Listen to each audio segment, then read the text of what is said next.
فإذا فرغت فانصب وإلى ربك فارغب. صدق الله العظيم.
يا قتيبة.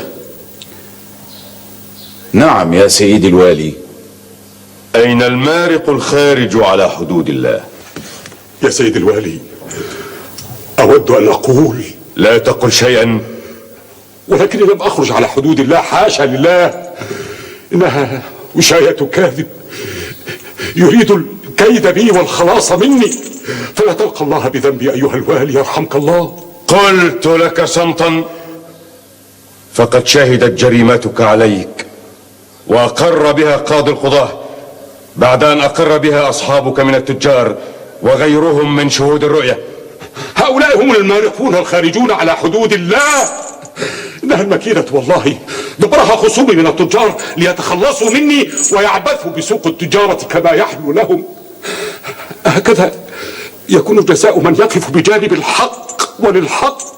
لا تحاور وتداور، فتهمتك ثابتة. أيعقل أن كلمة حق أقولها وأدافع عنها وأعيش لها أقتل بها كيف؟ قتيبة، خذه معك حتى تغدو به علي. سمعا وطاعة يا سيدي الوالي. ولكن يا سيدي، قلت صمتا. غدا يدق عنقك في الساحة الكبرى وعلى الملأ حتى تكون عبرة لمن تسول له نفسه الخروج على حدود الله.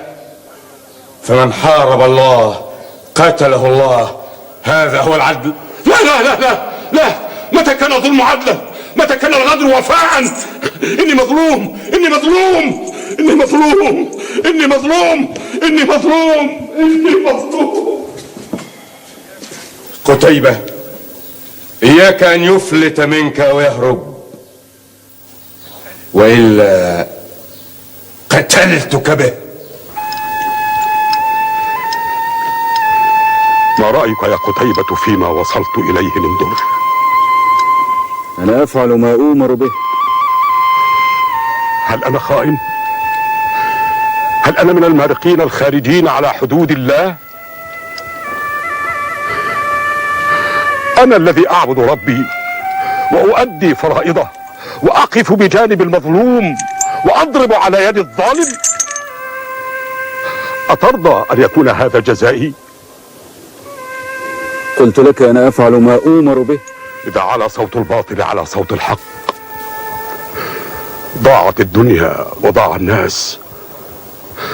لقد تحالفت قوى الشر ضدي، ولكن الله يعلم السر والنجوى. كنت أود مساعدتك يا أوس، ولكن الوالي توعدني وقال لي إن أفلت منك قتلتك به. أنا لا أخشى الموت، فكل نفس ذائقة الموت، وقل لن يصيبنا إلا ما كتب الله لنا. ولكن هل لك في خير تقدمه لي؟ وما ذاك؟ لقد ابتليت بما ترى جورا وغدرا، وعندي ودائع وأموال. ماذا تعني؟ هل لك في أن تأذن لي أن آتي بيتي وأرد على كل ذي حق حقه وأوصي، ثم أرجع إليك وأضع يدي في يدك؟ ماذا تقول؟ أجننت؟ أتريد أن أقتل بك؟ وهل يعقل أن أضر صديقي ومن منحني هذه الفرصة لأسدد ديني حتى أقابل الله وقد دفعت ما علي؟ ولكن إني أعاهد الله وأعاهدك على أن أرجع إليك قبل شروق شمس يوم جديد. الخير بالخير والبادي أكرم. لقد عاهدت الله وعاهدتك، ولن أحنث بعهدي وأنا على موعد للقائه غدا. ومن غير المعقول أن أقابل خيرك بالجحود والنكران وأدعك تقتل بي وأظل مع عذاب الضمير ما بقي لي من عمر. هذا وعد يا أوس؟ هذا عهد الله، والوعد عهد يا قتيبة. حسن،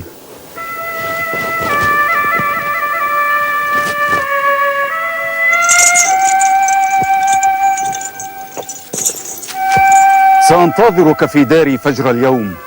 أد ما عليك من دين لربك لتقابل الله بوجه حسن، ولك الله.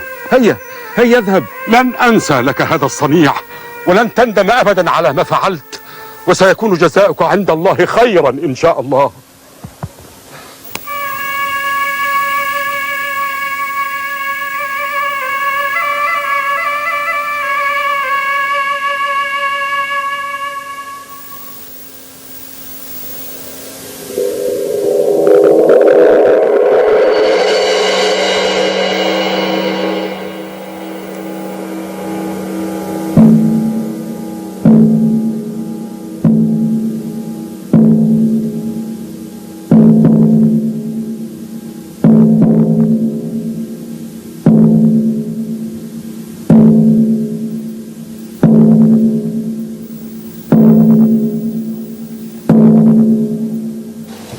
أجننت يا رجل؟ أجننت؟ ألم تفكر فيما فعلته؟ ألم تفكر في وفي أطفالك؟ أتريد أن تقتل به؟ اهدئي يا عفراء. كيف أهدأ يا قتيبة وأنا أراك على حافة الموت بعد ساعات مع طلوع النهار؟ أين كان عقلك لتجعل الرجل يفلت منك وبإرادتك؟ عفراء، لا تزيدي في ألمي، فكفى ما أنا فيه من حسرة وهم وغم. ومن يدري، ربما يعود الرجل. وربما لا يعود، وبالطبع لن يعود. أهناك من يرمي بيديه إلى التهلكة بعد أن سنحت له فرصة النجاة؟ أوس رجل كريم، ولن يحنث بعهد الله معي، وإحساسي بما وقع عليه من ظلم والذي دفعني أن أتركه ليسدد دينه ويعود. قلت لك لن يعود.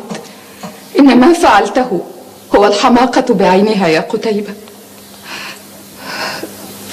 كان لابد لك أن تفكر جيدا قبل أن تقدم على فعل خطير كهذا.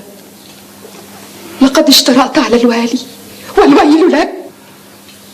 فإن ضاع المعروف عند الناس لن يضيع عند الله. اسمع، أتعرف دار الرجل؟ نعم. إذن هيا هيا اذهب إليه وأحضره إلى هنا في الحال ليكون ظلك وتحت عينيك وبين يديك لتسلمه للوالي في صباح الغد. هيا. ولكن لا تتردد يا رجل. ولماذا لا ننتظر حتى الصباح ويعود كما وعدني؟ فربما يحفظ عهده معي، وبذلك أكون أنا الآخر قد وفيت عهدي معه. يا رجل، قلت لك لن يعود. هيا أدركه قبل أن ينصرم الوقت ونعيش بعد موتك أنا وأولادي مع الندم والألم والحسرة.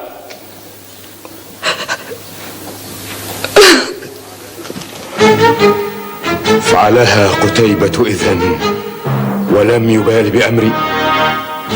سوف أقتله به.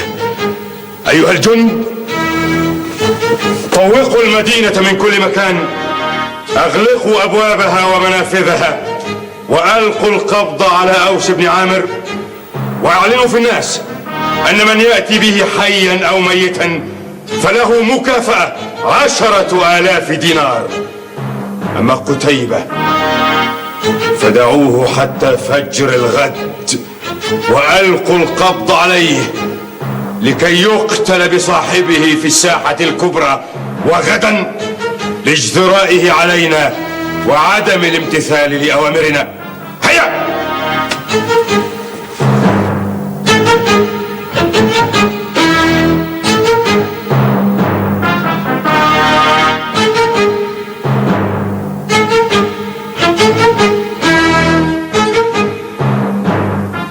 بسم الله الرحمن الرحيم. إنما يتذكر أولو الألباب الذين يوفون بعهد الله ولا ينقضون الميثاق، والذين يصلون ما أمر الله به أن يوصل، ويخشون ربهم ويخافون سوء الحساب،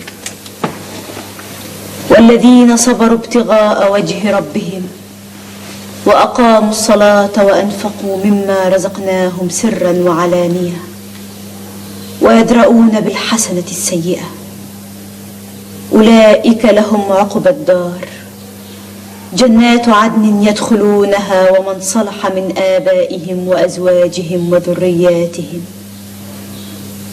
والملائكة يدخلون عليهم من كل باب، سلام عليكم بما صبرتم فنعم عقبى الدار. نوارة ابنتي. صدق الله العظيم. أبي أوس زوجي، حمدا لله على سلامتك. هل تم إطلاق سراحك وعلت كلمة الحق؟ لا. ماذا حدث يا أبي؟ هربت أليس كذلك؟ أخشى أن ينتشر الخبر أو يعود قتيبة إلى رشده، وكلا الأمرين أكثر مرارة وأشد خطرا من الآخر. وماذا تخشى يا أبي؟ أخشى ما لا تحمد عقباه. أخشى أن يدق عنقي في صباح الغد، ولذلك يجب أن أهرب في جنح الليل. ومن يستطيع أن يهرب من قدره يا أبي؟ أمعقول أن نفقدك مرة أخرى؟ وإلى متى؟ وإلى أين؟ لا أعرف إلى متى وإلى أين. كل الذي أعرفه وأريده هو أن تقوم على عجل بجمع بعض الماء والزاد، وسأقوم أنا بإعداد فرس اليرموك لأهرب به. ولكن أبي، لا وقت للكلام والمدابرة والمحاورة. هيا قبل أن أساق إلى حتفي وتفقدني إلى الأبد. هيا. سأحضر لك كل ما يلزمك، ولكن جففي دمعك يا علياء. هيا، إنه فراق لن يطول، وسأعود إليكما إن شاء الله بعد أن يظهر الله الحق لمن عميت أبصارهم وصمت آذانهم. هيا. لم تخبرنا بما حدث يا أبي. اتركيني لأعد فرسي الآن.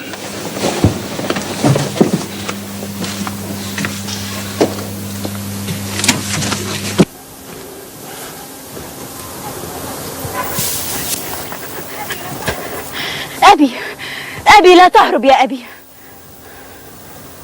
ماذا تقولين؟ أتبغين لي الموت؟ حاشا لله يا أبي، ولكن لا تحنث بعهد الله مع الرجل الذي منحك الحرية إلى حين. أتقابل كربه بالجحود والإنكار؟ أيكون جزاؤه الموت بدلا منك؟ وما ذنبي أنا لأموت؟ ما جريمتي؟ وما جريمته هو الآخر. هل يكون جزاء الإحسان إلا الإحسان يا أبي؟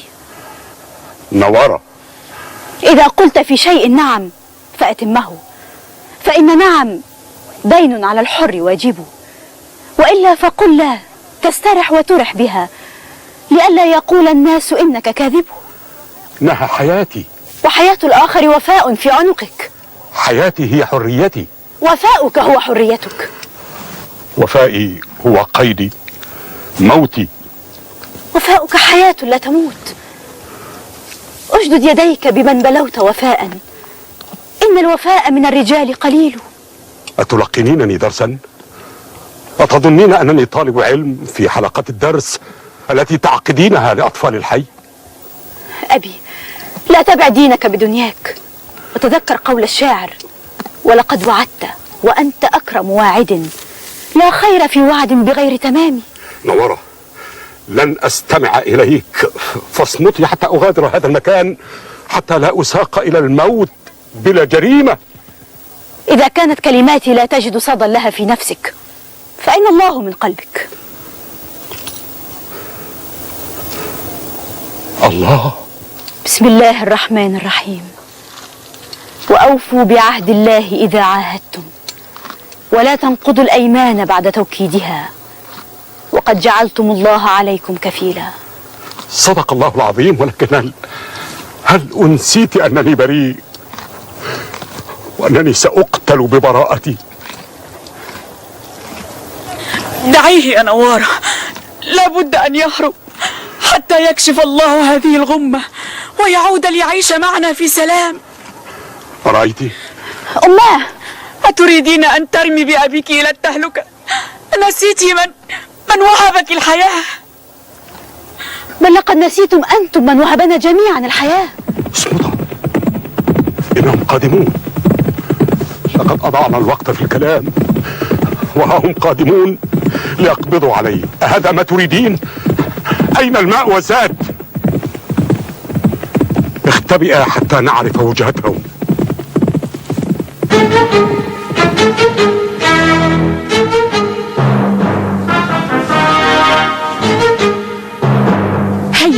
هيا انجو بنفسك.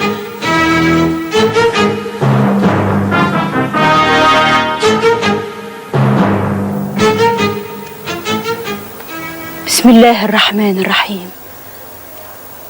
إن الذين يشترون بعهد الله وأيمانهم ثمنا قليلا أولئك لا خلاق لهم في الآخرة، ولا يكلمهم الله ولا ينظر إليهم يوم القيامة ولا يزكيهم ولهم عذاب أليم. صدق الله العظيم.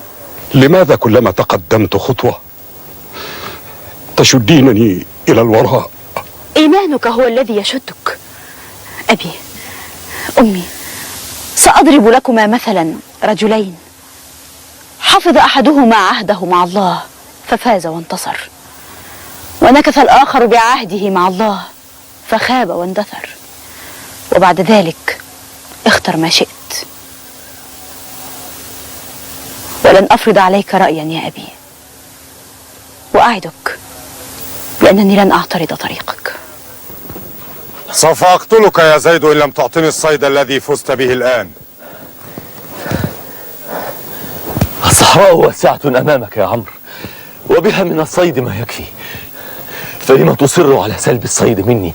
لأنه صيدي أنا، ولولا سبقك إليه لفزت به أنا. سأعطيك الصيد لأحقن الدماء، ولكنني لن آخذه إلا بحد السيف أيها الجبان. اشهر سيفك وإلا قتلتك غدرا.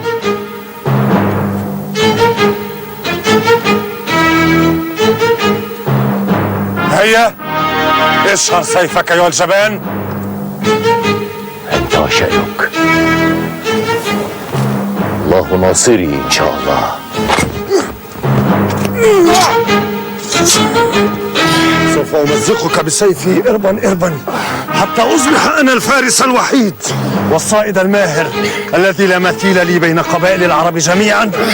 وأول صيد أفوز به هو رأسك. سنرى.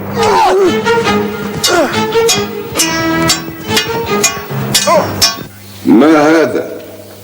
شعير وماء. لقد ضقت ضرعا بالفقر. لو أصبح ثريا يا هند. ومن أين يأتيك الثراء؟ كفى أحلاما، وارض بما قسم الله لك من الرزق يا ثعلبة. ولماذا يعيش غيري في يسر وأعيش أنا في عسر؟ ألسنا جميعا من آدم؟ وآدم أليس من تراب؟ بلى. إذا لماذا يكون ترابي أنا فقرا وتراب الآخرين ذهبا؟ يا لحظي التعس ونصيبي النحس.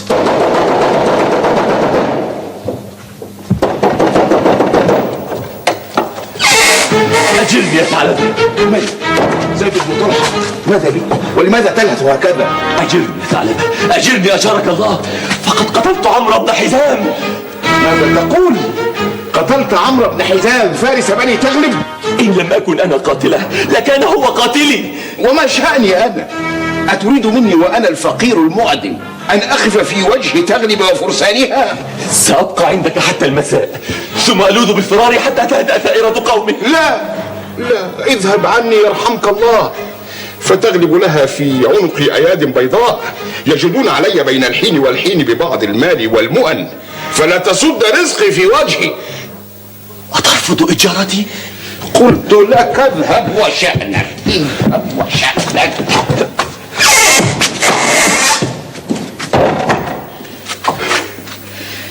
ألا يوجد غيري ليستجير بي؟ أليس زيد هذا صاحبك الذي طالما وقف معك في الشدة؟ صاحبي عندما يضرني فهو ليس لي بصاحب. اسمعي، سوف أذهب إلى معاذ بن جبل صاحب رسول الله صلى الله عليه وسلم. لماذا؟ آخذ منه بعض مال الصدقة لأستعين به على معيشتي وفقري. لو أصبح ثريا يا هند. وماذا تفعل لو أصبحت ثريا يا ثعلبة؟ يا له من حلم. لو تحقق فسوف أتصدق بأموالي وأطهر مالي بالزكاة وأعطي الفقراء والمساكين بلا حساب. هذا بجانب أني سأصبح سيدا مطاعا مهابا في قومي. أخشى أن يغرك مالك وتفتن به ويدفعك الطمع إلى جمعه وعدم الوفاء بما تقول.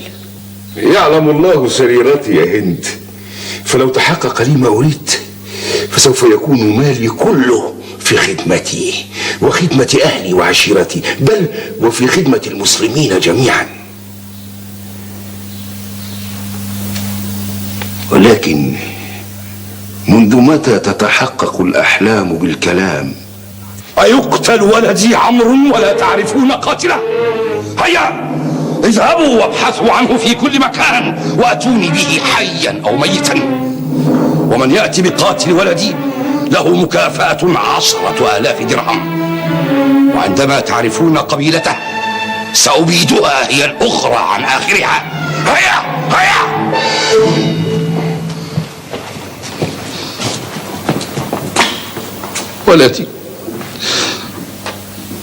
ولدي عمرو، ولدي.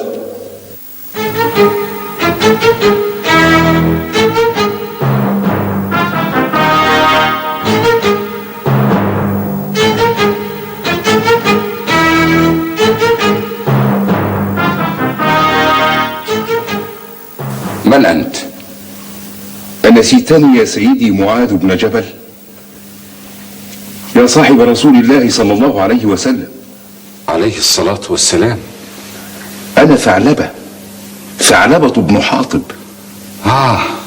الأنصاري. نعم. ماذا تريد؟ أنا يا سيدي رجل مسكين، الفقر دق عظام جسدي وجعلني هرما قبل أواني، ولقد بلغني يا معاذ أنك تحب الصدقة وتنفق أموالك في سبيل الله، فأحببت أن ينالني شيء من مالك وبرك أيها الجواد الكريم. أنا لا أملك شيئا الآن، ولكني لن أردك خائبا، وسأقتسم معك ما عندي من شعير. شعير أيضا؟ أتقول شيئا؟ لا شيء، جزاك الله خيرا. أليس من الخير لك أن تعمل لتعول نفسك وأهلك وأولادك بدلا من أن تسأل الناس الحاجة؟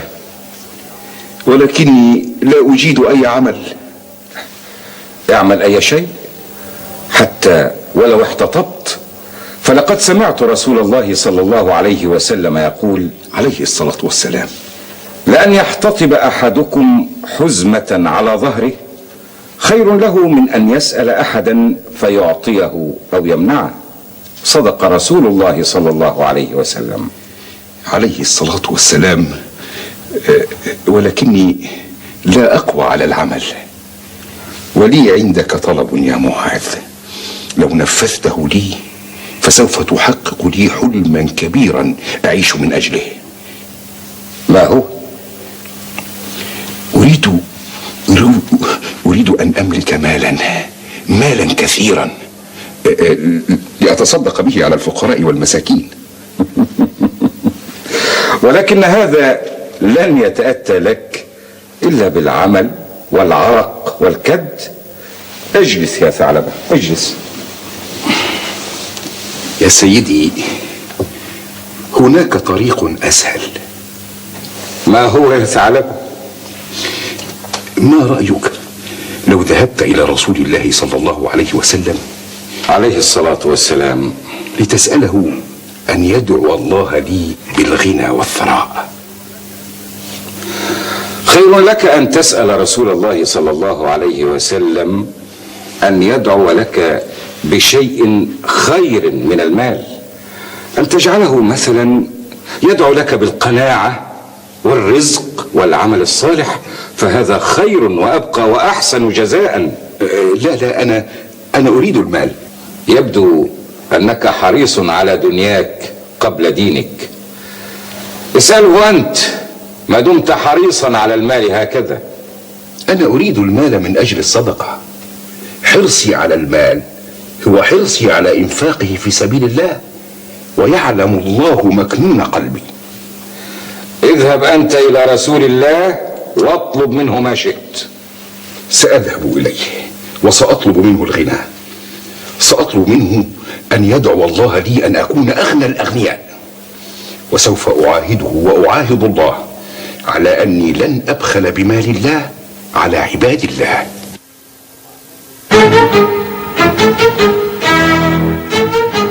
من أنت؟ كهرمان المجوسي الذي رآك وأنت تقتل عمرو بن حزام. وماذا تريد؟ رأسك لأقدمها إلى حزام بن الأرد سيد بني تغلب لأفوز بالجائزة 10,000 درهم.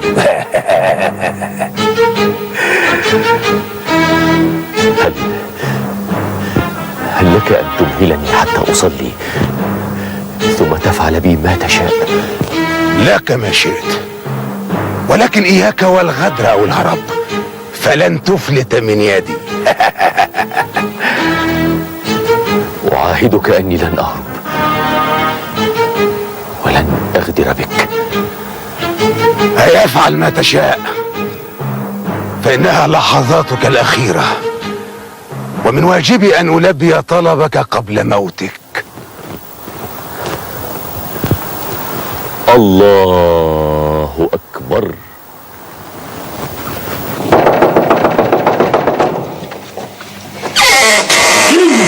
أبشري يا هند، سوف يتحقق لنا كل ما نريد. ما وراءك يا رجل؟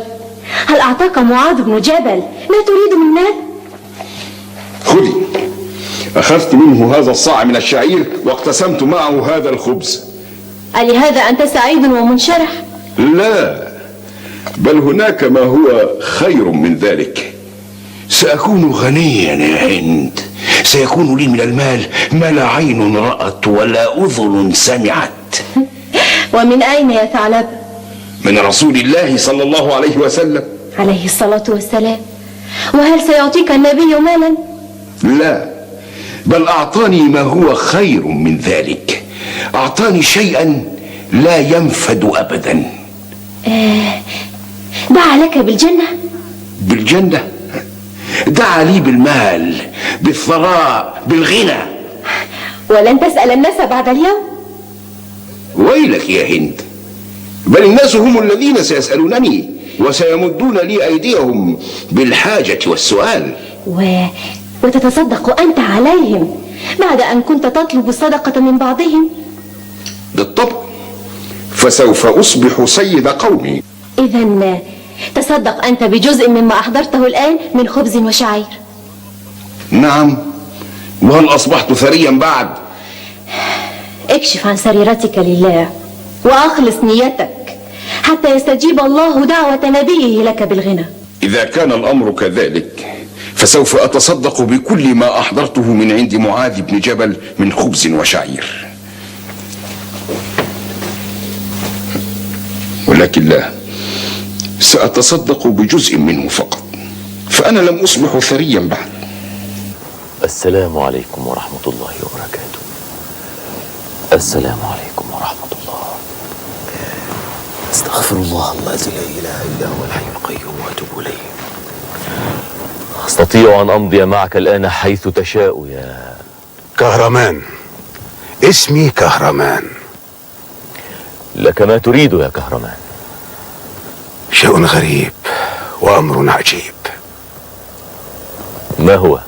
عندما رأيتك وأنت تقاتل عمرا لم تجبن ولم تستسلم كما تفعل معي الآن، فيمكنك أن ترفض الرضوخ لأمري وتنازلني بالسيف، فإما أقتلك أو تقتلني. أأبى ذلك. لماذا؟ ليس بيني وبينك خصومة، والإسلام ينهى عن القتل بغير حق، كما أنه ينهى عن الفحشاء والمنكر والبغي. وأنا لم أكن أريد أن أقتل عمرا، بل هو الذي دفعني لقتله دفاعا عن نفسي. يا لك من رجل شهم شجاع، بك كل خصال العربي الكريم، لكني في حاجة ماسة إلى المكافأة. وأنا على استعداد للسير معك، فقل لن يصيبنا إلا ما كتب الله لنا. لقد طلبت مني طلبا لبيته لك، فهل لك أن تلبي لي نفس الطلب وتعاهدني على الأمان وعدم الغدر؟ ماذا تريد؟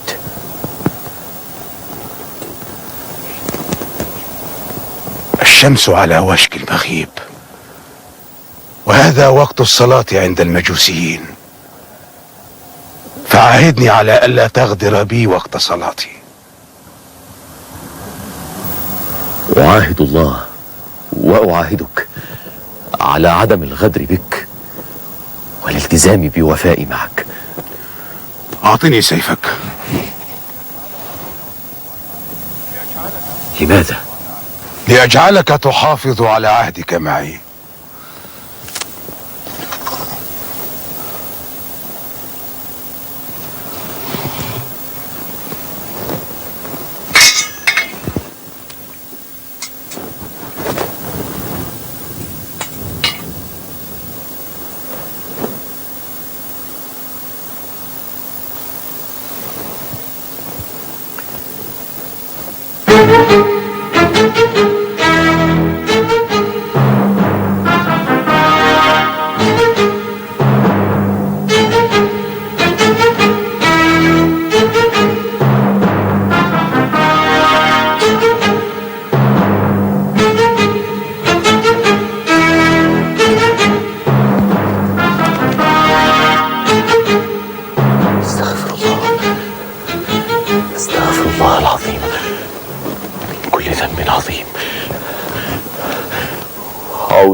أعوذ بالله من الشيطان الرجيم.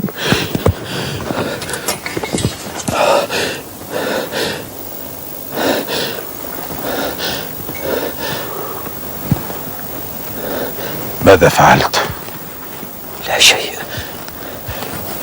لا شيء. لقد هممت بي سوءا ثم عدت ولم تفعل شيئا.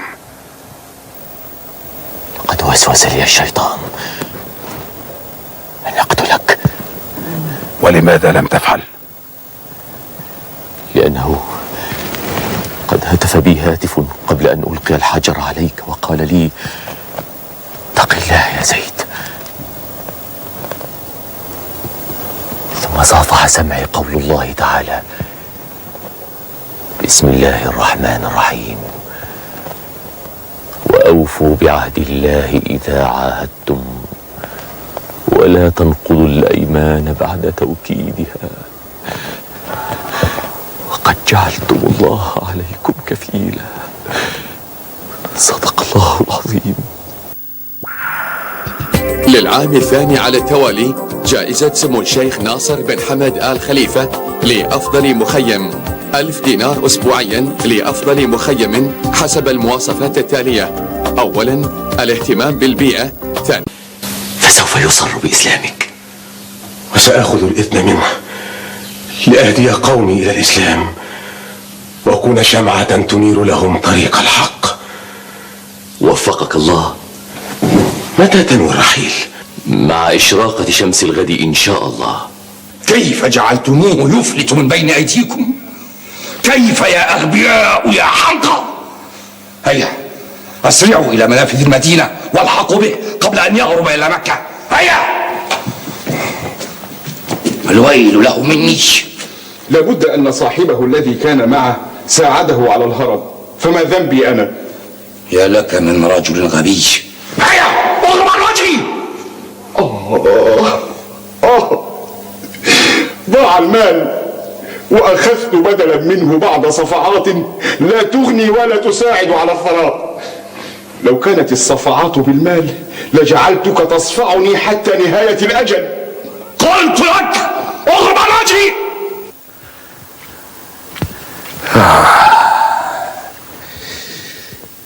أنت وحدك يا شاتي العزيزة أملي ومستقبلي. سيكون نتاجك بإذن الله بداية خيري ورزقي وثروتي. لا تنظري إلي هكذا، ألا تصدقين؟ حسن، سوف ترين. فدعوة رسول الله صلى الله عليه وسلم لا تخيب أبدا، ولا باب للثراء لي سواك. وإلا بالله عليك، كيف أكون ثريا إذا لم تكوني أنت البداية؟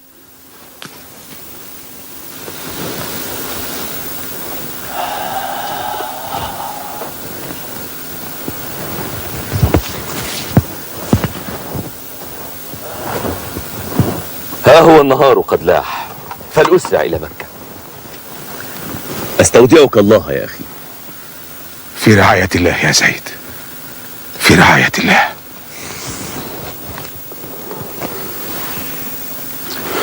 زيد، سأطلب منك شيئا أرجو أن تلبيه لي وتعاهدني عليه.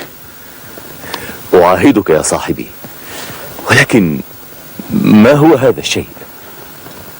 عندما تصل إلى مكة وتدخل حرم الله أرجو أن تقرأ لي الفاتحة.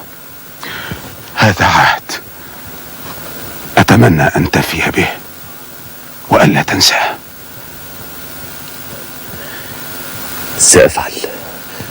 سأفعل يا أخ العرب والإسلام،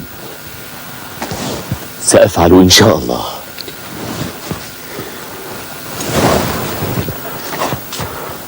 زيد،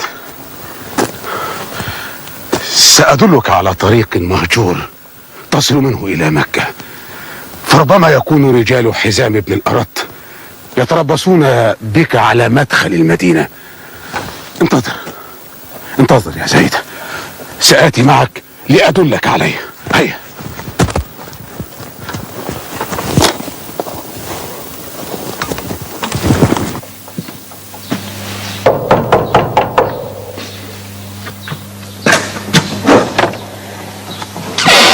أين ثعلبة؟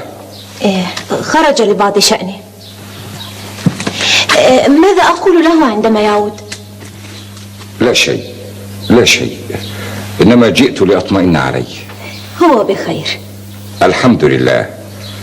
أستطيع أن أخبر رسول الله بذلك. مهلا، وبما تخبره؟ تعلمين أن ثعلبة كان ملازما لمسجد رسول الله صلى الله عليه وسلم. فهمت قصدك. لا، اطمئن، فثعلبة لا يشغله شيء عن العبادة وذكر الله. الحمد لله. أقريه السلام وأبلغيه أننا نفتقده بيننا.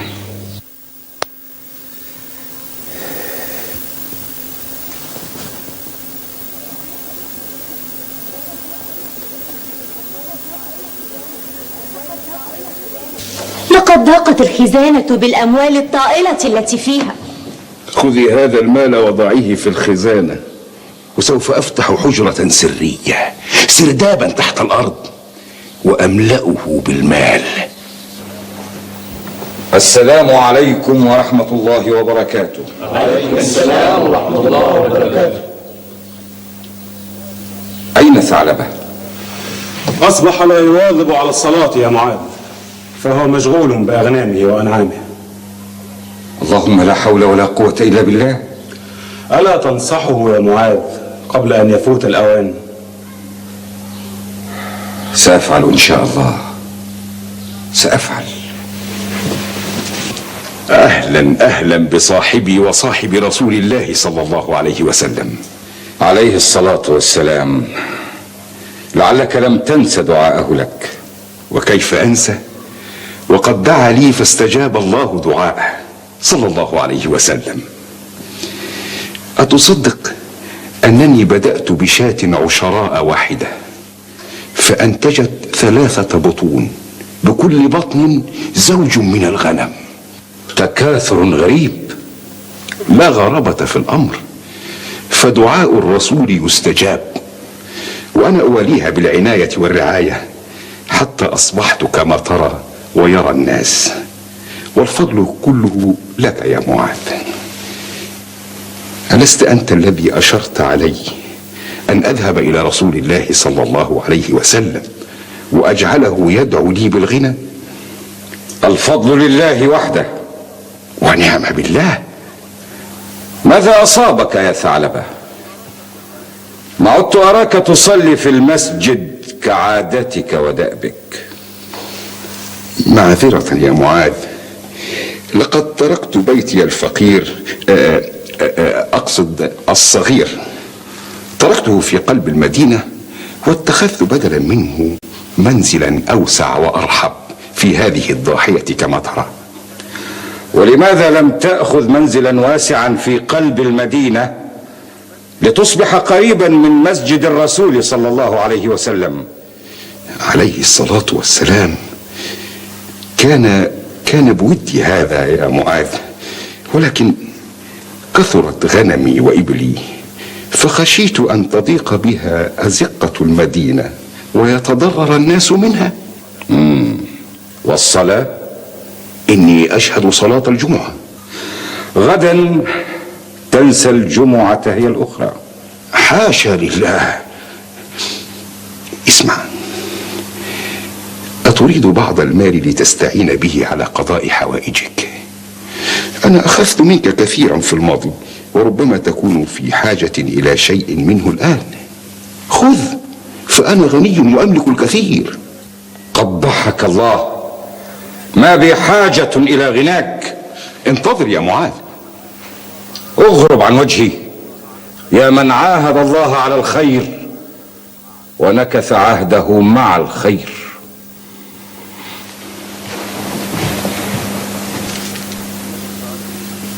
ماذا فعلت لكل هذا؟ إنه يحسدني على مالي، فأنا غني وهو فقير. الحمد لله أنه رفض أن يأخذ مني درهما واحدا، فأنا أريد للمال أن يزيد لا أن ينقص.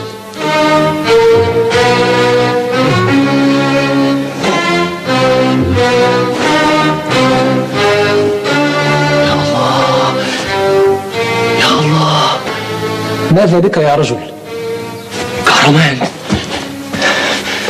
لقد عاهدت الله وعاهدت كهرمان أن أقرأ له الفاتحة في الحرم المكي. ماذا تقول؟ أتتحدث مع نفسك أم هي أضغاث أحلام؟ هيا لنواصل رحلتنا مع القافلة إلى المدينة.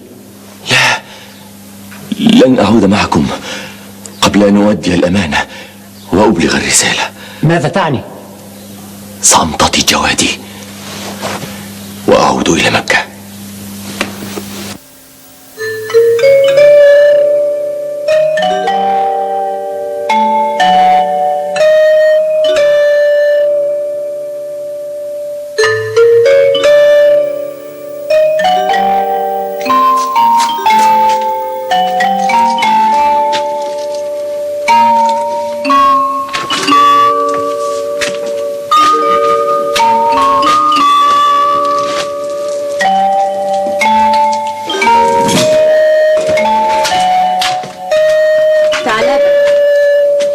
ثعلبة. هند، يا هند، لو يقع زيد بن طلحة في يدي ثم سربت خبر مقدمه إلى حزام بن الأرد، عندئذ يزيد هذا المال 100,000 درهم. أتريد الغدر بصاحبك من أجل المال يا ثعلبة؟ أما كفى ما عملته به من جفاء عندما لجأ إليك واستجار بك؟ كنت أحمق غبيا، لو أعرف قيمته عند حسام لرحبت به. ثم تغدر به، أليس كذلك؟ المهم هو وفائي للرجل الذي يمنحني المال. ومنذ متى كان الغدر وفاء؟ إن ثمنه 100,000 درهم يا امرأة. يا رجل، كل هذا المال الذي تملكه والذي وهبه الله لك بدعوة من رسوله الكريم صلى الله عليه وسلم، وتفكر في المزيد حتى لو كان ثمن هذه الزيادة هو الغدر؟ هند، أجئت إلى هنا لتلقنيني درسا لا أحب سماعه؟ ما الخطب ولماذا جئت؟ ليتنا ظللنا فقراء بدلا من حرصك الشديد على جمع المال الذي زادنا فقرا. فقر؟ كل هذا المال وتتحدثين عن الفقر؟ ما لنا نحن والفقر؟ لقد أصبحنا أثرياء. ولكنك بخيل، أتفهم؟ بخيل، والبخيل يعيش عيشة الفقراء في الدنيا ويحاسب حساب الأغنياء في الآخرة. عود إلى رشدك يا رجل، ولا تحنث بعهدك مع الله ورسوله. هند، اغربي عن وجهي، اغربي عن وجهي، فأنا مشغول الآن بحصر أموالي. سأغرب، ولكن هناك من يطلبك. يطلبني أنا؟ من؟ أنا عامل رسول الله صلى الله عليه وسلم على الصدقات يا ثعلبة بن حاطب. وماذا تريد يا عامل الصدقات؟ ثم مالي أنا والصدقات يا رجل؟ جئت لآخذ زكاة مالك.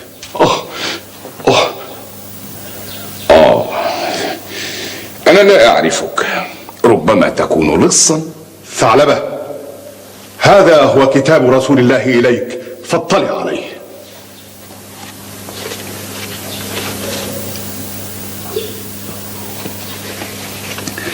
لا تغضب مني يا رجل، فمن الواجب بل من الضروري أن أكون حريصا حتى أتثبت من قولك.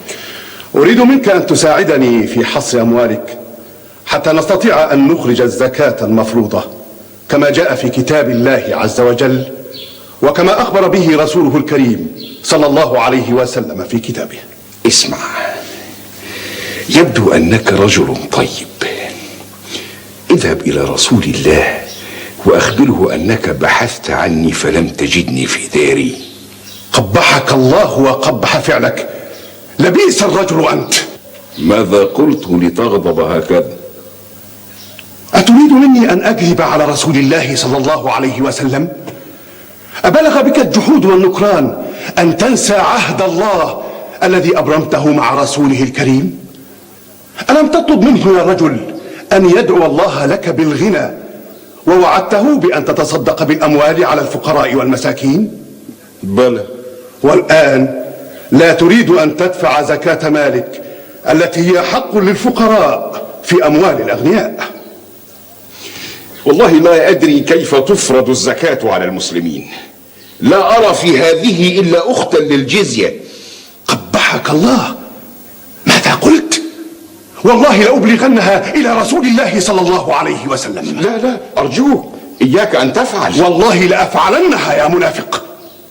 إذا والله لأشهدن عليك أنا الآخر عنده أنك حاولت معي أن تغل في الصدقة، فلما لم أوافق تقولت عني ما لم أقل. افعل ما شئت، ثم لا تنسى أنه رسول الله يأتيه الوحي من السماء، وعسى الله أن ينزل فيك آيات تتلى. رويدك يا رجل، تمهل. دع الغضب جانبا وكن حليما. ستدفع الزكاة أم لا؟ هذا هو كل ما بيني وبينك. ما بيني وبينك هو الخير، كل الخير. ما رأيك في هدية مني أقدمها لك ولعيالك؟ وهذه ثانية، والله لأبلغنها إلى رسول الله صلى الله عليه وسلم. هلم معي إلى رسول الله وقل بين يديه كل ما تريد. اسبقني إليه وسأوافيك على الأثر. ما هذا الذي فعلت يا ثعلب؟ كنت تسمعين حديثنا يا هند؟ إنك لم تشكر نعمة الله عليك، ولم تحفظ عهد الله أمام رسوله. حتى أنت يا هند، حتى أنت. إني سأعطي رسول الله من مالي ما يريد، فماذا يبقى له عندي؟ يا لك من رجل لا قلب له ولا عقل. إنك لا تعطي رسول الله شيئا من عندك يا رجل، فالزكاة التي يطلبها هي حق الله في مالك. ثعلبة، أفق إلى رشدك يا ثعلبة قبل أن تبيد نعمتك وتعيش مع الحسرة والندم وتخسر دينك ودنياك. اصمتي، لا تزيني من همي وألمي. حق الله في مالي، حق رسول الله في مالي قد أقررت به ولم أعترض عليه، فماذا يريدون مني بعد ذلك؟ أن تخلص لله ولرسوله يا ثعلبة. كم أنا مشفقة عليك. هند، ماذا ترين؟ أذهب إلى رسول الله أم ألزم داري فربما نسيني ونسي ما يطلبه مني؟ ماذا؟ لا فائدة، إنك لم تخلص نيتك لله بعد. يا ويلك يا رجل، يا ويلك. أتريد أن تهرب من الله أم من رسول يا ثعلبة؟ هند! ثعلبة، إذا لم تذهب إلى رسول الله صلى الله عليه وسلم فسوف يرسل من يسوقك إليه سوقا.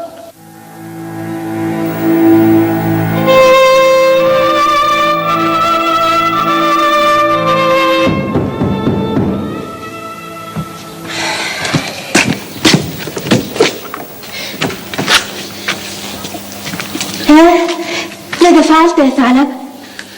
لقد رفض رسول الله صلى الله عليه وسلم أن يقبل صدقتي. أحزين أنت لهذا؟ أخشى أن يدعو على مالي فيبيده الله وأعود إلى الفقر. هذا فقط ما تفكر فيه يا رجل بعد أن أغضبت الله ورسوله؟ يا لحماقتك، يا لجشعك وطمعك. ماذا تريدين مني أن أفعل؟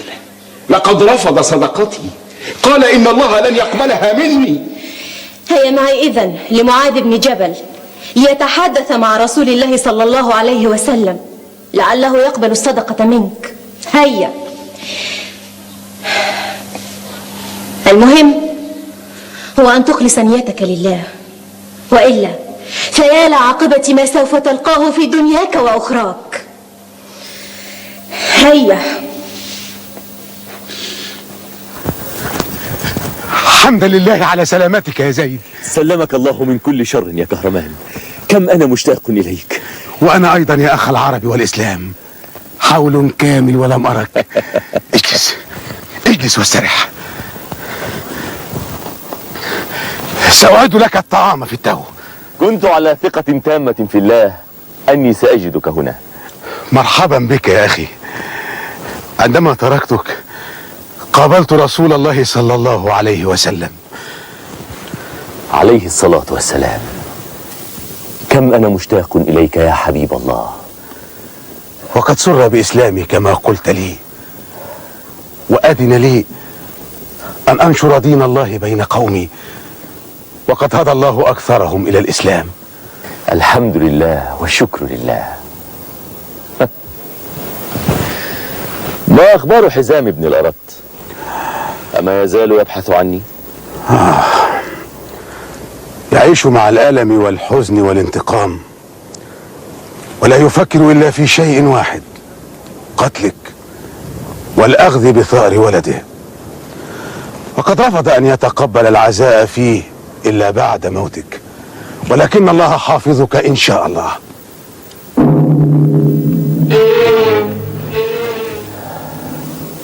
سأذهب إليه. ماذا تقول يا زيد؟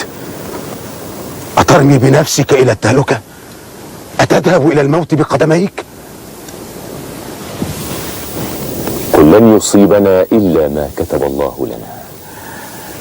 دعك من هذا فأنت متعب من عناء السفر. ما أخبار رحلتك؟ يا معاذ، أنت صاحب رسول الله صلى الله عليه وسلم، فاشفع لزوجي ثعلبة عنده. لن يقبل شفاعتي فيه. سأدفع كل ما يطلبه من صدقة. لن يقبلها. لقد رفض الله صدقتك يا ثعلبة، وأنزل في ذلك قرآنا. قرآنا؟ نعم، لقد أنزل على رسول الله صلى الله عليه وسلم قرآنا فيك وفي نفاقك وكذبك ونكثك بعهد الله ورسوله.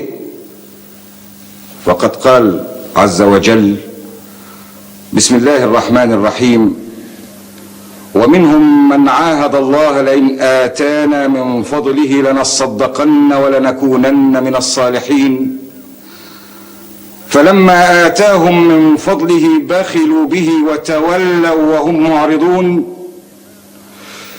فأعقبهم نفاقا في قلوبهم إلى يوم يلقونه بما أخلفوا الله ما وعدوه وبما كانوا يكذبون.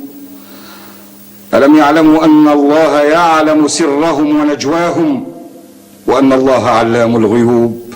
صدق الله العظيم. ورأيت ما فعلت يا ثعلبة؟ ولكنني تائب يا معاذ، تائب. لو علم الله فيك خيرا لقبل توبتك. وحسرتاه وندماه. اسمع يا معاذ، ما دام رسول الله صلى الله عليه وسلم لا يريد أن يقبل الصدقة مني، ونزل في ذلك قرآن يتلى، فناشده بالله عليك ألا يدعو على مالي فيمحقه. بئس ما تقول، وبئس الرجل أنت. أسمعته يا هند؟ إنه لا يخاف إلا على ماله. قلت لك إني نادم وتائب، ماذا أفعل لتشعر بصدق قولي؟ كاذب. إن توبتك نفاق، وإن ندمك هراء. قبحك الله. اغرب عن وجهي يا كاذب يا منافق، فقد شهد عليك الله وشهد على نفاقك وكذبك من فوق 7 سماوات. تبا لك يا عدو الله، وويل لك. رأيت العجب كل العجب يا كهرمان. ماذا رأيت؟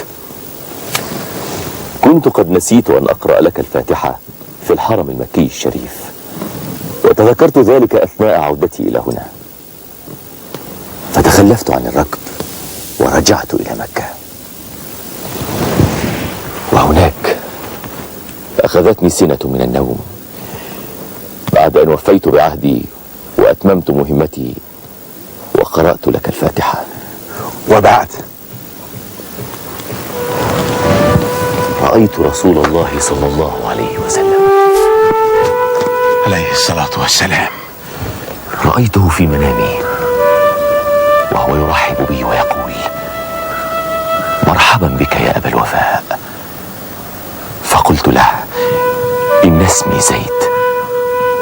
فقال لي: بل أنت أبو الوفاء، وسوف يفرج الله كربك.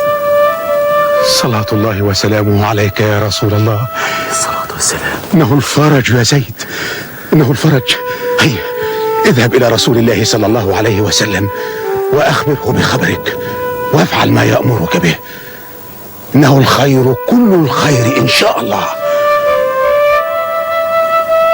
إن شاء الله.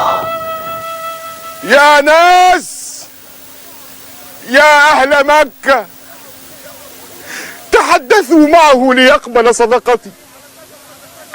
أريد أن أدفع الصدقة حتى لا يضيع المال.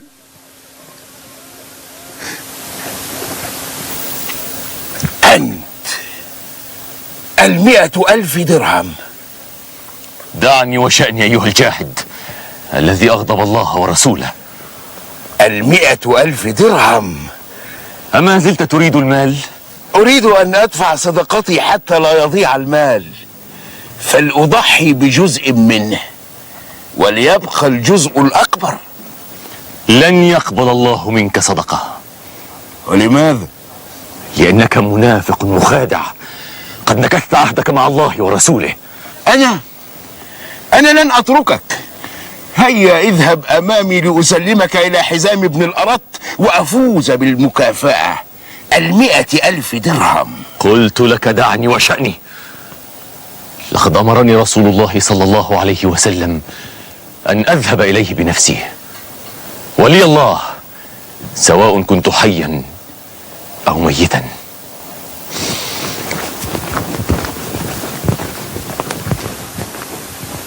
يذهب إليه وحده، والمكافأة 100,000 درهم.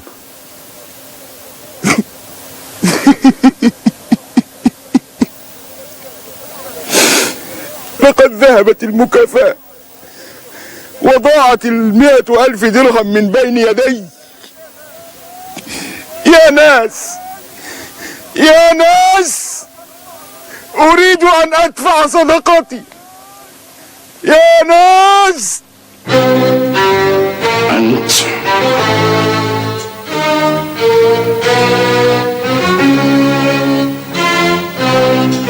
جئت إلى حتفك بظلفك. أرسلني إليك رسول الله صلى الله عليه وسلم. عليه الصلاة والسلام. وهل عرف أنك قتلت ولدي؟ نعم. القصاص العادل يوجب نفسا بنفس، والبادي أظلم. ولدك عمرو أراد قتلي فقتلته، وإن لم أكن قاتله لكان هو قاتلي. أكانت مبارزة حرة؟ نعم. ومن يدريني أن قولك صحيح؟ أنا. أنت؟ ومن أنت؟ كنت ضالا فهداني الله إلى رشده بفضل هذا الرجل الكريم. ماذا تعني؟ أعني أني كنت مجوسيا من عبدة الشمس، إلى أن هداني الله إلى نوره بفضل زيد، وهذا الرجل ليس كاذبا. أفصح أكثر وإلا قتلتك معه. فلتزهق روحي في سبيل الله، خير عندي من أن أكذب عليك أو على الله. لقد شهدت المعركة بينهما بنفسي، وقد استفز ولدك زيدا ونعته بالجبن وشهر سيفه في وجهه إلى أن حدث ما كان.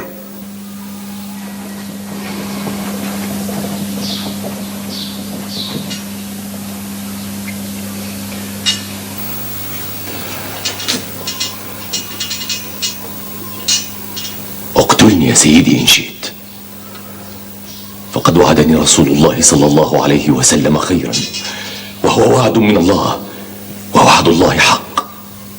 فكل نفس ذائقة الموت، وها صدري مفتوح أمامك، أغمد سيفك فيه إن شئت، ولي الله بعد ذلك.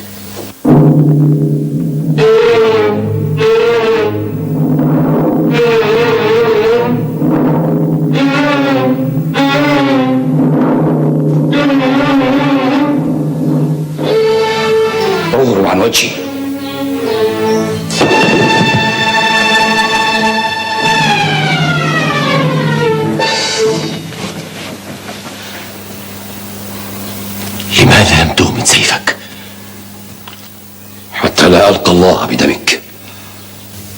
ومن غير المعقول أن يعدك رسول الله صلى الله عليه وسلم بالخير وأنكث أنا وعده لك. هيا اذهب، ولي ولك الله.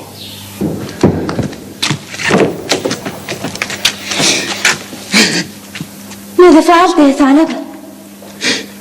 لقد عفرت رأسي بالتراب أمام رسول الله صلى الله عليه وسلم ليقبل صدقته، فأبى وقال: لا أقبل شيئا لم يأمرني به الله تعالى.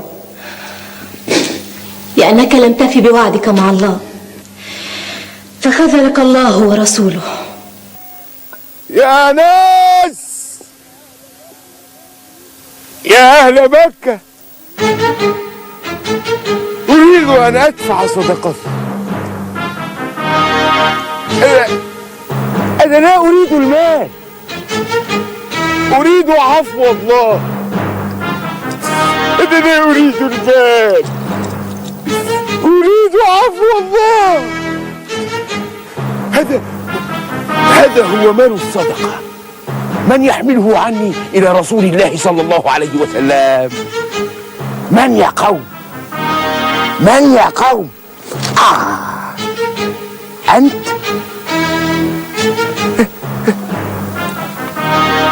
من يا قوم؟ من يا قوم؟ أنت؟ من يحمل عني المال إلى رسول الله؟ أنت يا قوم، يا أهل مكة، يا أهل مكة، أريد أن أدفع صدقتي، أريد أن أدفع صدقتي. لا أريد المال، أريد أن أدفع صدقتي، أريد أن أدفع صدقتي.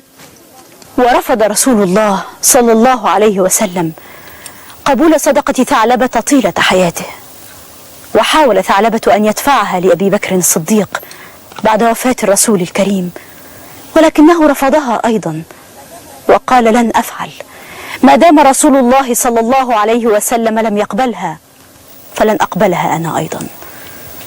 وكذلك فعل عمر وعثمان، ومات ثعلبة دون أن يدفع صدقته لغضب الله عليه، لأنه نقض عهده مع الله ومع رسوله الكريم. فماذا تنوي أن تفعل الآن يا أبي؟ ماذا تنوي أن تفعل يا أوس؟ لا أعلم، إما أن أحافظ على عهدي مع قتيبة فألقى حتفي، أو أنقض عهده وأنجو بنفسي.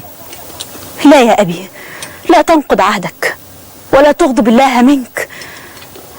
بسم الله الرحمن الرحيم: والذين ينقضون عهد الله من بعد ميثاقه ويقطعون ما أمر الله به أن يوصل ويفسدون في الأرض أولئك لهم اللعنة ولهم سوء الدار. صدق الله العظيم. صدق الله العظيم. بئس الغدر بالعهد يا أبي،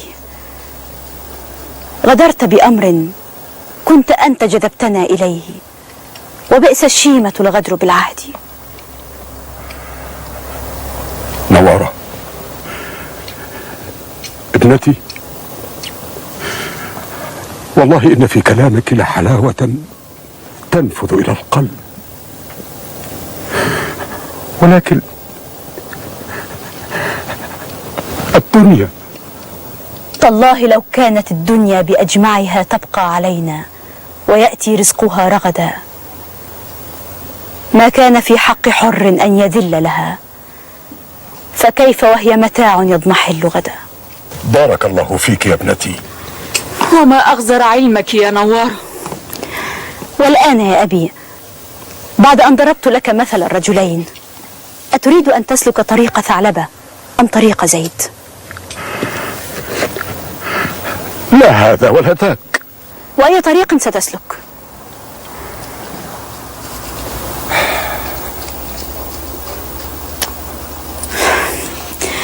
أبي، أعلم ما أنت فيه من ضيق، ولكن اعلم يا أبي أنه لو كان العسر في قوة لجاء يسران فأخرجاه.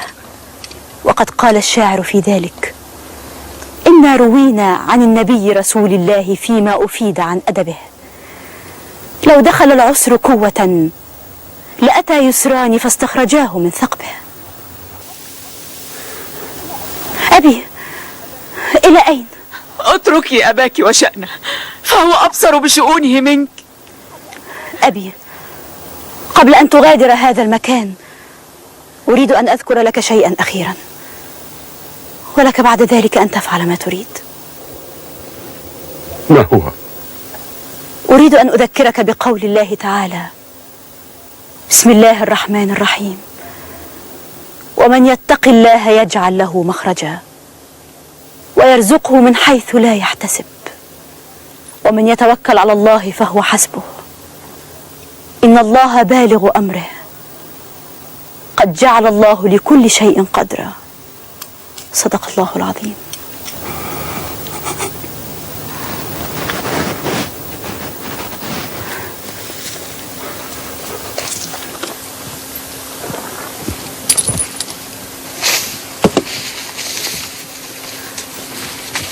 يا رب، اللهم اجعل له مخرجا من أمره.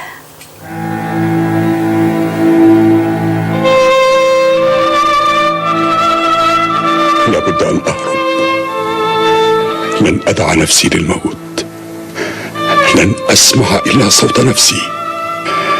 لا لا لا، لن أسمع نصح أحد، لن أموت، لن أموت.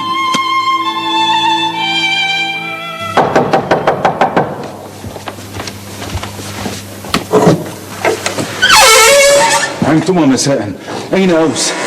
خرج منذ قليل، ذهب إليك. لا نعرف وجهته. ما؟ أين أوس؟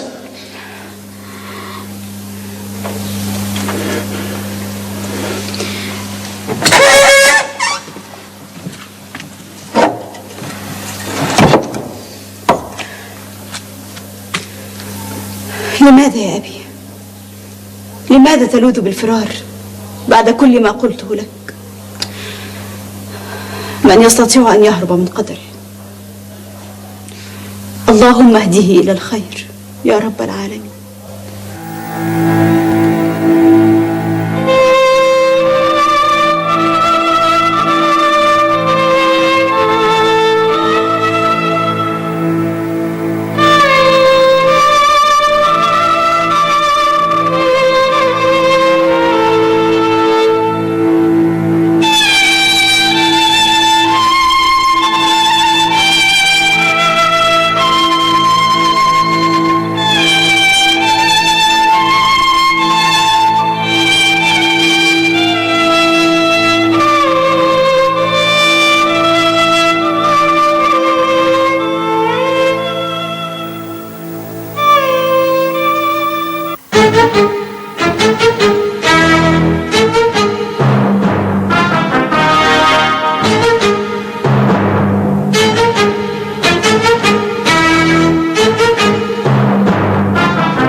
أريدهما هنا أمامي في التو واللحظة. ويل لهما مني، ويل لهما. هيا!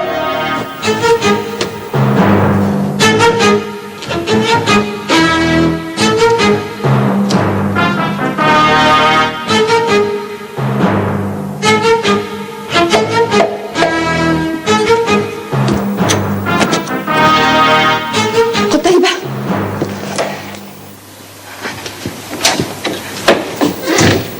أين أسيرك؟ هل عدت بمفردك يا رجل؟ أين أوس؟ لم أجده في داره. لقد هرب منك الرجل، ومصيبته وحر قلباه. يا لسوء عاقبتك. أين كان عقلك ساعة أن خليت سبيله؟ أتدري ماذا حدث وأنت بالخارج؟ ماذا حدث؟ لقد أتى إلى هنا جنود الوالي يسألون عنك، فتشوا الدار ونقبوا عنك في كل ركن، وربما يعودون مرة ثانية ليسوقوك إلى الموت بدلا من صاحبك. أين كان عقلك؟ أين كان عقلك وكيف؟ اصمتي يا عفراء. سأتوضأ وأصلي الفجر وأدعو الله الخير، ويعلم الله أني ما فعلت إلا الخير. هو النهار قد لاح ولم نسمع شيئا عن أبيك. لابد وأنهم ألقوا القبض عليه وقتلوه، أو قتلوا قتيبة بدلا منه. لا حول ولا قوة إلا بالله. قتل أبوك يا نوارة. لقد فر من الحق يا أمي، ولكن أبي فداك نفسي وروحي يا أبي. إلى أين؟ لن أدع غريبا يقتل بأبي. سأقوم أنا عنه بدلا من أبي. تطلبين مني أن أقتلك بدلا من أبيك؟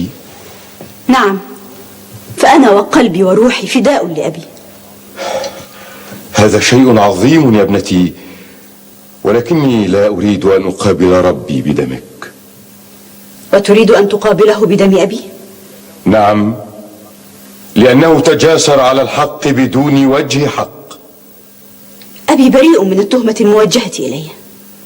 يا ابنتي، لقد فات أوان الحديث في ذلك، فهروبه أكد سوء عمله وخبث طويته.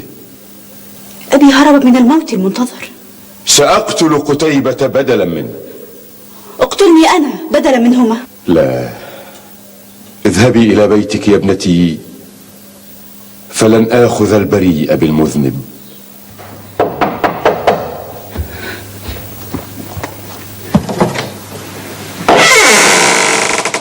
نوارة، أين أبوك؟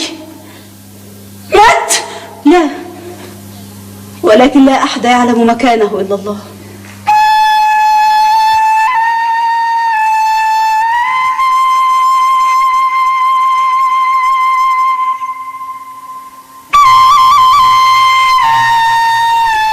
أبي، أعلم ما أنت فيه من ضيق، ولكن اعلم يا أبي أنه لو كان العسر في قوة لجاء يسران فأخرجاه. وقد قال الشاعر في ذلك: إنا روينا عن النبي رسول الله فيما أفيد عن أدبه، لو دخل العسر قوة لأتى يسران فاستخرجاه من ثقبه. بسم الله الرحمن الرحيم. ومن يتق الله يجعل له مخرجا ويرزقه من حيث لا يحتسب، ومن يتوكل على الله فهو حسبه، إن الله بالغ أمره، قد جعل الله لكل شيء قدرا. صدق الله العظيم.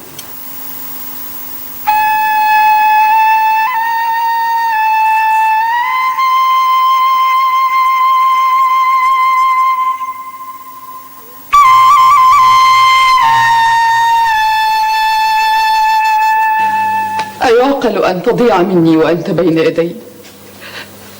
أيعقل أن يكون ثمن الوفاء الغدر والموت والضياع؟ أين الله في قلبك يا عفراء؟ قل لن يصيبنا إلا ما كتب الله لنا.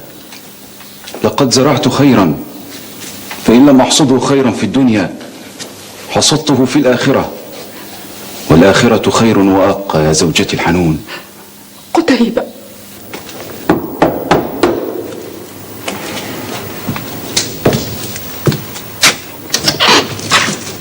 أوس، أين أسيرك يا قتيبة؟ والله إن قلت لي إنه هرب أو أفلت منك لضربت عنقك بدلا منه. إنه بالباب يا سيدي الوالي. إذن هيا لتدق عنقه في الساحة الكبرى. ولكن لي معه قصة اسمعها مني قبل أن تأذن بقتله. أية قصة؟ لقد بلغني أنك تركته يذهب إلى حال سبيله ولم تبال بأمري. هذه هي قصتي معه. أية قصة يا رجل التي تجعلك تطلق سجينا محكوما عليه بالموت وعدم عودته لك معناها قتلك أنت؟ أذكر لك قصتي معه أم أضرب لك مثلا قبلها؟ قل ما شئت. خرج حاتم الطائي إلى بعض القبائل في حاجة له، فمر بأسير عندهم يتوقع الفكاك ولو إلى الهلاك، فلما سمع بمرور حاتم الطائي تنفس تنفس الرجاء وأخذ يستغيث ويصيح: أغثني يا أبا سفانة وإلا ذهب دمي هدرا. وماذا فعل حاتم الطائي؟ التفت إليه حاتم فوجده ضعيف القوى، أو قل حيا في صورة ميت، فرثى له وتوجه لسيد القوم وسأله الإفراج عن الأسير وتعهد بدفع الفداء له. وهل وافق سيد القوم؟ لا، بل أبى إلا أن يتقاضى أولا فداءه. فاستغرب حاتم إباء الرجل مع مثله، وأطرق مفكرا فيما ينقذ به الأسير ويخلصه من هذا الخطب العسير. ماذا فعل إذن؟ دعاه سخاؤه المعروف أن يضمن الأسير، فقال لسيد القوم: أنا راض أن أكون مكانه إلى أن يأتيك فداؤه، فإني لا أحب أن يقال إن حاتما بخل ولو بروحه. ما أعظم حاتما الطائي وأعظم مروءته.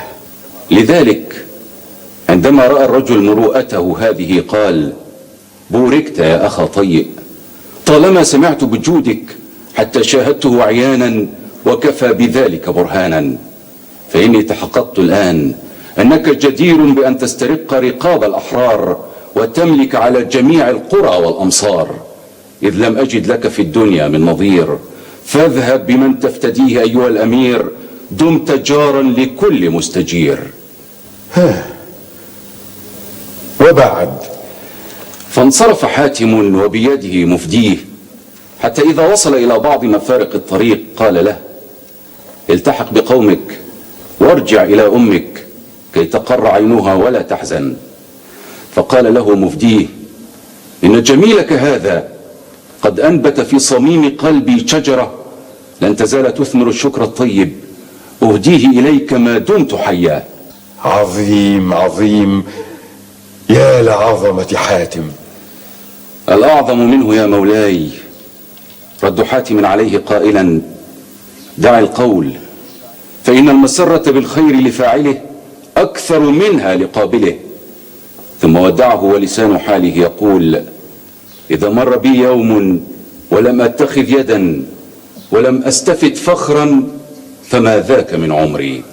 رائع رائع يا مولاي، إذا كان هذا حال الناس قبل الإسلام فما فائدة الإسلام معنا الذي جعل الأخ في عون أخيه؟ لقد وقيته بروحي ليسدد دينه قبل أن يقابل ربه. ربما يكون الشيطان قد ساوره بالهرب، وربما تسلل إلى نفسي أيضا، ولكن الإيمان في قلبي وقلبه كان أقوى من الشر في نفسينا.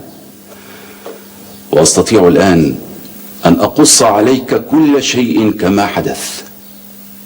تكلم. السلام عليكم ورحمة الله وبركاته. السلام عليكم ورحمة الله. يا رب. هذا هو ما حدث يا سيدي، لقد حفظ عهده معي أمام الله وعاد ليسلم نفسه. وأين هو؟ بالباب. دعه يدخل.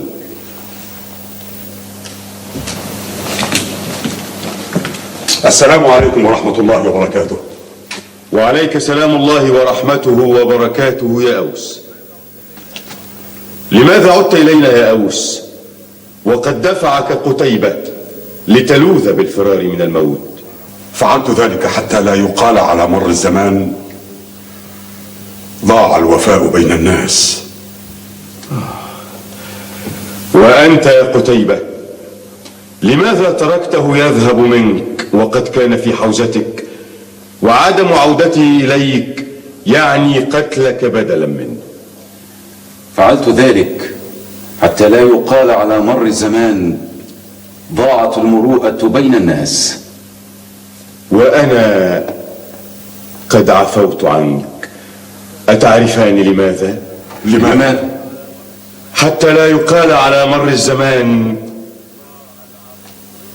ضاع العفو بين الناس. هيا انطلق يا أوس وخذ أي طريق شئت. لك الحمد يا رب.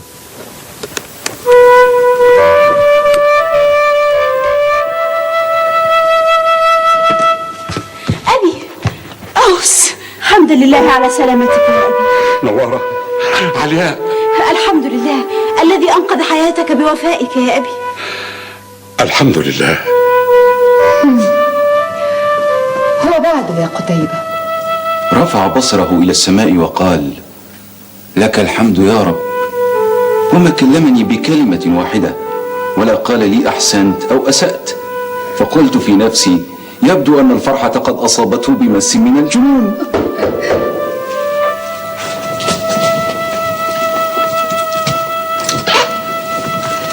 أنت؟ نعم، جئت لأقول لك جزاك الله عني خير الجزاء. ولماذا لم تقولها في الطريق؟ كرهت أن أشرك مع حمد الله حمد أحد. ربنا لا تزغ قلوبنا بعد إذ هديتنا وهب لنا من لدنك رحمة إنك أنت الوهاب. صدق الله العظيم.